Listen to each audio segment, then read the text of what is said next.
After that, you can see again what is our program. Integer, we have two variables, tnum and number.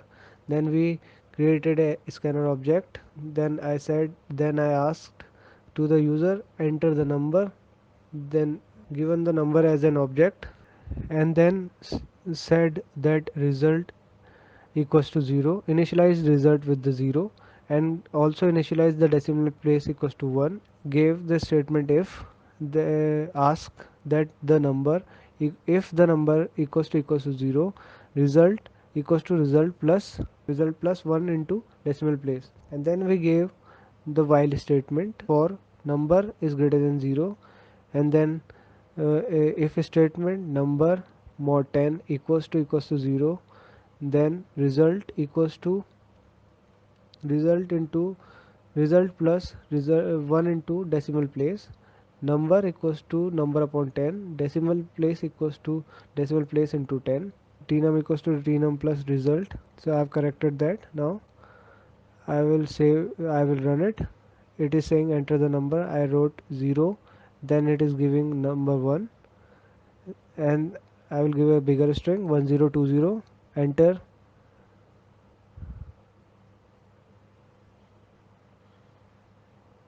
and just delete this because it is not printing. And then again running it, it is saying enter the number 1020, the number after replacement is 1121. We can check it again. We just I can just give the bigger string 102030, the number is displayed after replacement is displays. Now for the next point, I want to show you how to create arrays and how to use them. So I will go to the source file hello world. Then I will click right button and say new class that would name equals to array program in the camel case notation, public static void main string finish. Then I will have our then we will have our class as array program.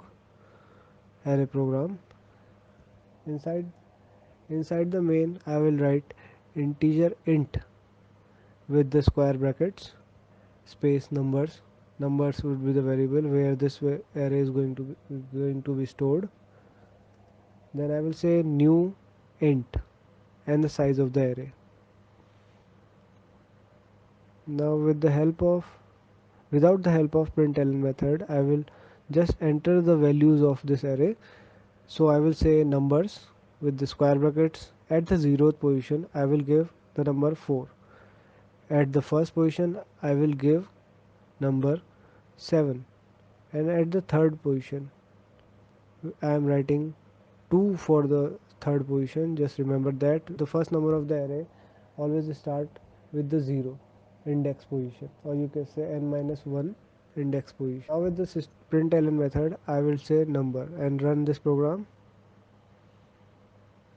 because the number is the variable I have initialized and the number is the variable I have created as an object.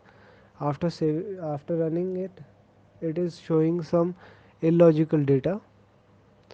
Why so? Because the string we just gave has the different locations inside the computer. So it is fetching the type of it is fetching the type of string the computer has saved itself. So for this, I will use this new line that says arrays, and I will just include the package which array has, which has arrays, that is java.util.arrays. After that, I will use dot operator, and I will include the two string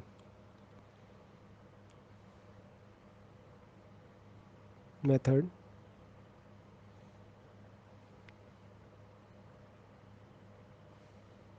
which has the parameter numbers itself, and I will just copy and paste this line inside the println method. And now we just run this. It says 47900 because we didn't give any value in the third and fourth index, so it is giving it by itself 00. So now this is some kind of old fashioned way of typing an array. So I will show you how it is written now. I will leave that line. I will leave the starting line till the equals to where we have int square brackets, which was starting point to create an array, uh, space numbers equals to curly braces start. We can write the numbers here: 1, 2, 3, 4, and these are the values of the array we just want to give. Then I will say system.out.println numbers at numbers length. We want the length of this array, and I just run it as yes. So we have 5 and this array printed. We can just add some random numbers to I just want to show you the sort operation on this. We have to clear this, and as we have uh, arrays dot, as we have used this arrays package, so we can write arrays dot sort. Inside the bracket we have numbers, so it has the parameter numbers, and it will sort these numbers inside the array. So we'll run it, and it has sorted these random numbers into increasing orders. Now for the next